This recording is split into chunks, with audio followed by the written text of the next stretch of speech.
And once again, welcome everyone to the After the End fan fork mod here for Crusader Kings. Uh, as always, I'm your host, J2, and that's right, Aaron. Crusader Kings, but based on the other side of the Atlantic. So here we are now, about to start a brand new campaign here, and we're going to do something that I never thought I'd have the chance to do, which is start a campaign based on my father's side of my family. If you recall, a couple years back, we did a campaign based out of Italy, specifically out of Amalfi, where my mother's ancestors came from. Now we're going to do the same thing, but for my father's side, which is only available with the After the End fan fork mod. So let's take a look here. First off, if you've never heard of the After the End fan fork mod, it basically is a total conversion that translates everything that you know and love about Crusader Kings 2 and puts it into perspective of the North Atlantic, the North American, Central American, and a little bit of South America in there as well. There's only one timeline. It starts in 2666, and you can kind of go from there. Each one of these scenarios just highlights a different area of the map, whether that be Tears and Blood, which is kind of focusing on the Native Americans, the reformed Native Americans, I would say. You've also got Southern Knights, focusing on the American South. You've got Ghosts of the North, focusing on the northeastern territories in Canada. You've got the Supreme Disunity of the Rockies, the California territories, the Utah territories, kind of like the southwestern area of the map. And then all the way down south, you got Central America, all the way down to South America there. All these are rulers and actual dynasties that have been created by the creators of this mod, which is called After the End, which the original mod was. And then there was a fork of that mod that continued development after the original one expired. So let's take a look here at the map. We start on July 4th, 2666. And as you can see here, it is a rather large map. It is massive, okay? We're talking all the way up in the Alaskan territories, across the map, each one of these having its own dynasty, having its own family, its own history. There are specific religions that are available in the map, different cultures that are available in the map. And then you kind of go all the way down here through Central America, got the Caribbeans in there, and then just a bit of South America. Not all of it, just a bit of it. But it is a massive map. This is a huge one. And it's centralized too. So exactly. Everyone here is saying, like, generations to conquer. It is that big indeed. North America is big. Yes, indeed. So we're going to start a campaign here in this game. And like I said, we're going to focus on the territory of my father's ancestors, or in this case, future descendants. I'm not really sure how to... Alternate universe descendants, which is all the way down south in the southern tip of South America. Absolutely, Aaron. Utah is absolutely Mormon. The Kingdom of Desiree is what the actual name of the kingdom is, if it's ever formed. So yes, plenty of religions there. So what we're going to be playing as, though, is all the way down here at the southern portion of northern portion of South America is the territory of Cauca. Okay, and inside of Cauca, there's 3 territories. We're playing here in Cali. Cali is where my father and his ancestors are from. And you can see that I'm wearing actually the jersey. I don't know if you can see it. Let me stand up a little bit. You can see the jersey that I'm wearing is the official jersey of the Colombian national football team. This is, like I said, I'm half Italian and half Colombian. There's the Colombian side of the family. So we're going to go ahead and play as Kali and the territory of Kauka. Okay, we're gonna make our own character here, though. Our ethnicity is gonna be called Valuno. We'll just kind of randomly roll into something until we find something that we enjoy. Cayman asks, where's the Italian half? Italian half is based out of the Amalfi territory, and then a little bit of it is also Sicilian as well. So that's my mother's side of the family. That's not bad right there. Okay, our coat of arms.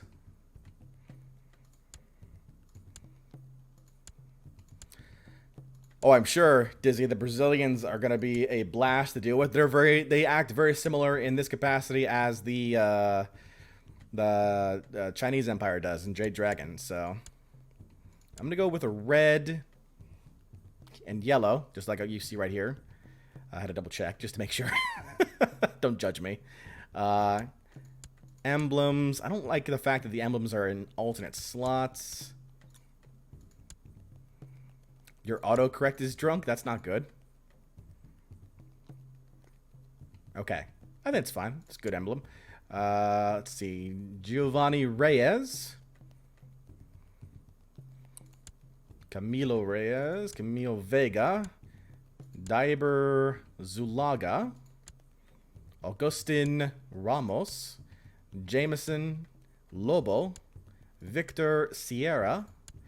Armen Cruz, Oscar Rincon, Augustin Zulaga, Luis Londono, Yoyan Mesa, Steven Para, Daniel Hiano, Oscar Moreno, Jairo Mejia, Abel Jimenez, Beltran, Vargas, Velez,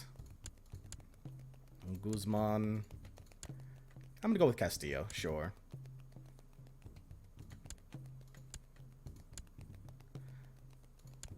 Cesar, no, not Cesar. It's such a Jairo. Rodrigo Castillo. Sure, we'll go with that. The religion is Patra Grande, which is Spanish translation, like saints, religion of the saints, I want to say. Something similar to that. I'm not, we still have all the DLC that's available to us as far as CK2 goes, so I'm going to go ahead and stick with a indulgent race roll and just kind of hope over time that we get some more gold. Do I want to play like that? No, I don't want to play like that. Let's play something else. Thinking about how I want to do this. Could play as an amateurish plotter. Sure, why not? Let's do it that. Let's see here. Thomas McDuffie, according to a Scottish family, a meeting my dad once went to, my family killed Macbeth. McDuffie came from Macduff. Ice Pick's a descendant of Malcolm. AKA Double J says, J2 being Italian, what type of pizza is your favorite? No. Aaron to you two. I'm Dutch, German, English, Scottish, Irish, and I have no idea exactly where from in those areas, but also 100% American. Liam Beat says, ooh. Wolf Sage says, we'll have to see, but in rough translation, big homeland. AKA Double J says, Sicilian is the answer, J2. Only if you spelled it correctly, Double J. Let's see here. Any traits we want to go for? We could do something we didn't do last time around, which is kind of try and min-max our character here. Try and get us a good start and see where we go from there. Lee Cross is not a fan of that idea. As we can see in chat. I mean, do we want to go the whole, like, randomly pick some traits again and see what that happens? I feel like that didn't go very well the last time we did that.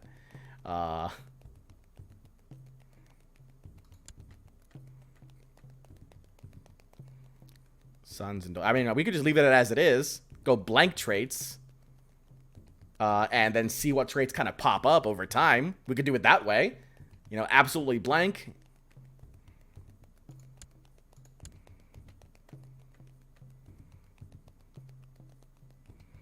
Health is going to be the same at 5. Fertility at 50%. Dark Stormy says, I would suggest the wheel, but it would take all stream just to fill it. Oh, man, Stormy, that would have been a good idea. Damn, I wish I thought of that. Warmaster says, we can do that. That's a lot of traits. Do you see the number of traits we've got here, Warmaster? There's a lot of traits on here. Just count the options you ran out of order. Oh, yeah, we could do that. 1, 2, 3, 4, 5, 6, 7, 10, 11, 12, 13, 14, 15. The best, what do you call? Best content ever. I lost count. Gotta go back again. I thought too much. 1, 2, 3, 4, 5, 6, 7, 8, 9. So there's 10 on each one. There's 20. 30. 40. 50. 60. 70. 80. 90. 100. 110. 120. 121.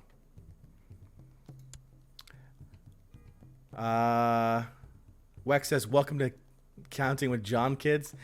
Dizzy says, watch it land on Incapable. Icepick says, wait, did they add bisexual to the game, or is that a mod trait? No, I believe that's a mod trait, Icepick. You were able to add certain traits into the game based on the mod that you're working in. All right, so. Random number generator. Random.org. And I got it has a Cloudflare thing for it, a DNS thing for it. Interesting. Okay. So I want to make sure that this is all fair. So we're going to go ahead and put this, we're going to replace the wheel with random.org. So y'all can see it.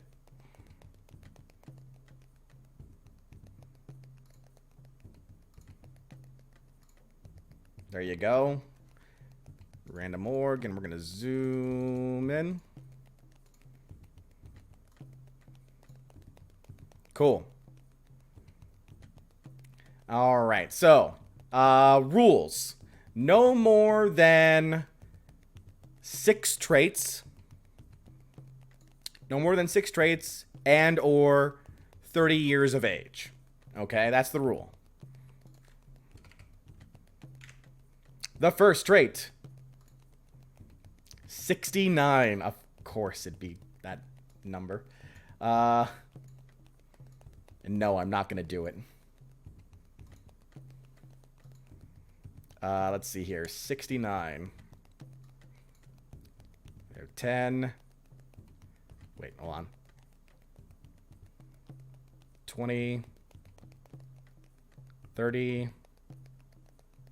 40. 50. 60. 9. Trusting. Okay. So we got trusting. Next number. 97.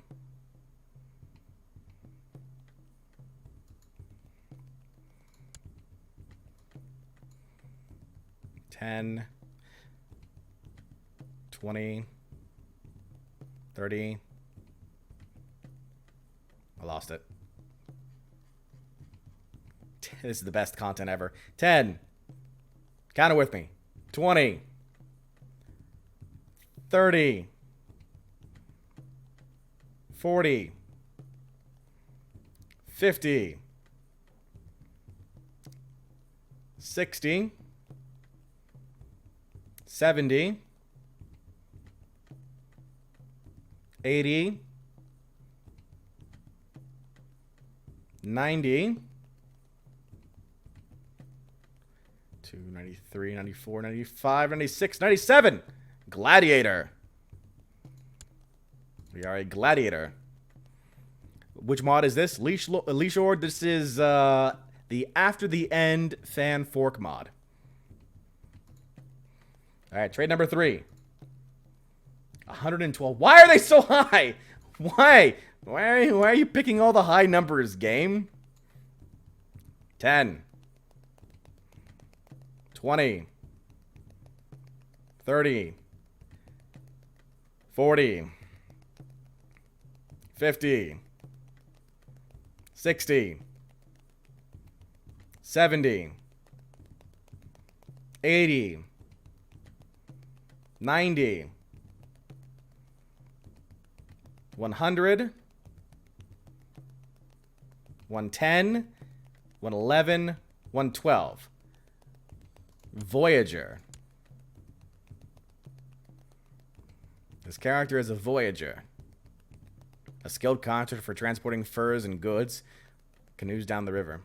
The problem is, Wex, is that every time you pick a new trait, it decreases the number by 1. So it's no longer 110 or 120 or whatever. So you got to recount it again.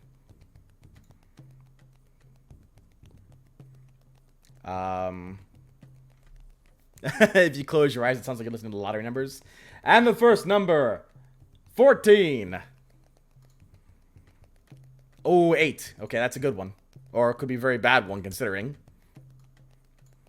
1, 2, 3, 4, 5, 6, 7, 8. Oh, no. That's a shame. We were maimed. So we're a maimed Voyager gladiator. Well, I guess that makes sense with the gladiator stuff. And trusting. All right, 2 more traits. 25. We have 10. 20. 1, 2, 3, 4, 5. That's a shame. Slow. Oh, no! That's also a shame. Wex just pointed out the fact that you can't see the actual traits. Sad times. Sorry about that. Well, that ruined everything right there. And the last number is in the perfect position for us to see nothing. I'm so pro 40. Well, stream ruined. Yeah, I'm cheating with all these fantastic traits. 10. 20. 30. 40. Greedy. Even with the random number generator, I can still get greedy. That's funny. Okay, so let's think about this here. We've got our 6 traits here. Trusting, gladiator, Voyager, maimed, slow, and greedy. And he is still 16 years old. In fact, with all these negative traits that we've got, War Master, we can bump up some things now too. So let's take a look here. We can actually 3, 4, 5. Actually, come on. So we're gonna do a control click. 10, 20. So we can do a plus 15 across stats. Lee Cross says bump up health plus 3. Don't worry, we have Gladiator, which took care of plus 1 for that maimed thing, and then Voyager gave us a 0.25. So we're actually only down 0.75 from maimed. So that's not terrible. It's not terrible. But we've got 15 points that we can use to bump up our stats here and still be age 16. Okay, so now is where we can pull the old random wheel of destiny.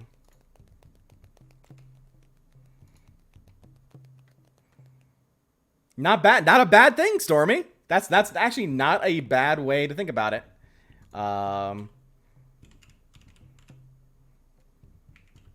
Diplomacy, martial,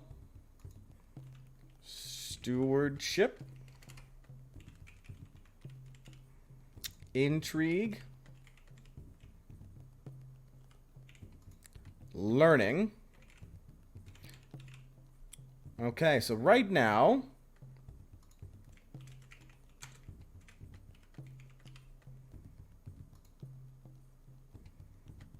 as I bring the wheel back online, you should now see the wheel. The wheel is now here. Now question for y'all. Right now, we've got the wheel set up so that way each one of our 5 stats is available just to spin on. Do we also want to include health and or fertility into the wheel? Or do we leave those alone? If you increase fertility, you increase the chance to have kids. If you increase your health, you have to increase the chance to live longer. So we want to include those 2 options, or do we want to stick with just the 5 stat lines, the 5 stats for our 15 spins? I'll leave it up to chat. Go, go, chat, go. Go, go, chat, go. I'm also been, I might be a little buzzed. I bought this, drink. It's not bad.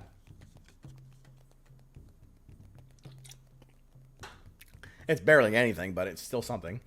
Okay. Let's see. Chat is ambivalent.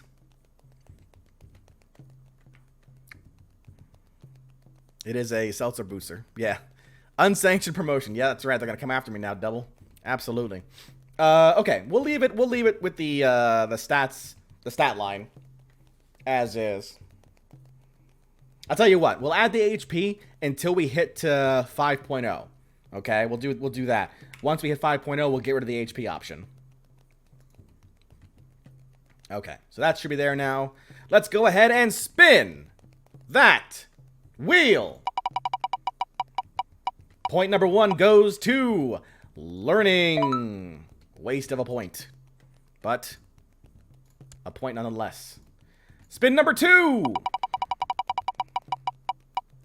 goes into Marshall. To Marshall we go. Number 3 goes into HP.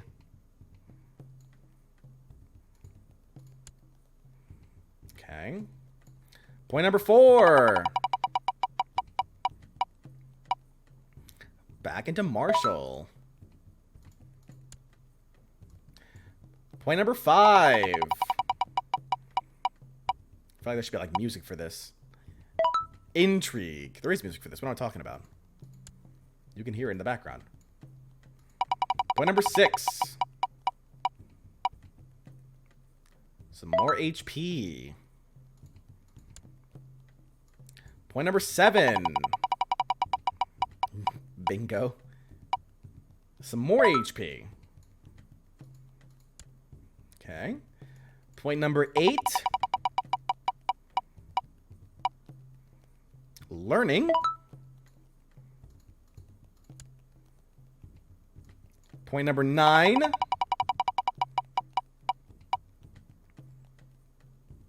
Marshall.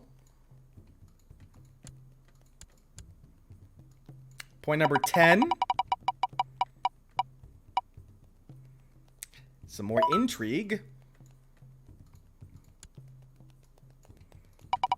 Point number 11. More Marshall. Number 12. More Marshall. Number 13. War Master says you're going to live for a long time. Sorry if I jinxed you. Diplomacy. Number 14. Oh, Marshall by a hair. I was hoping for a stewardship point.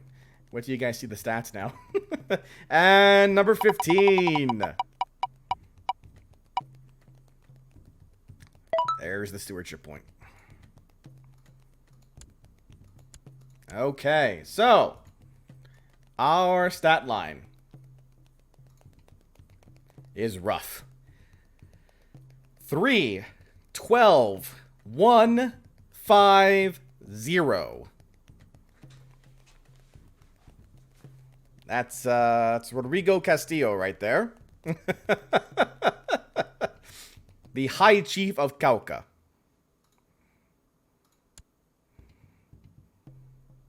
Okay, so we have created our character.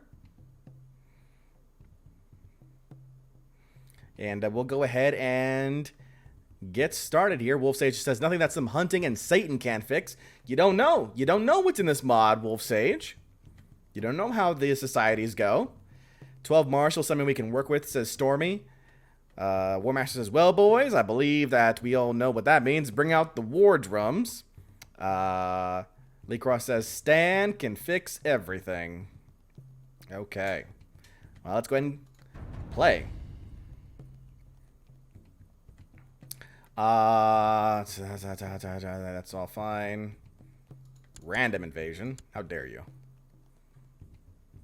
That's all good. I have no idea what any of these... So many rules. Okay. Good to go. Start! There are too many rules in Crusader Kings nowadays. Okay. So, welcome to Crusader Kings 2. We are playing as a Valuno Patricia Grande High Chief. The Valuno culture is no special features. We are a tribe, okay? Settled but agrarian. Each county can only have one tribal holding, representing the entire tribal population. The more empty holding slots, the more powerful the tribal holding. Tribal rulers are most often seen using the elective Gavelkin succession law, which tends to fragment the realm between sons on the death of the chief. So we can hold tribal and fort holdings without penalties. We can build temple, tribal, and fort holdings. We can use prestige to build up tribal holdings. We can call up tribal governor vassals to arms instead of using liege levies. We do not get any vassal taxes from tribal government vassals.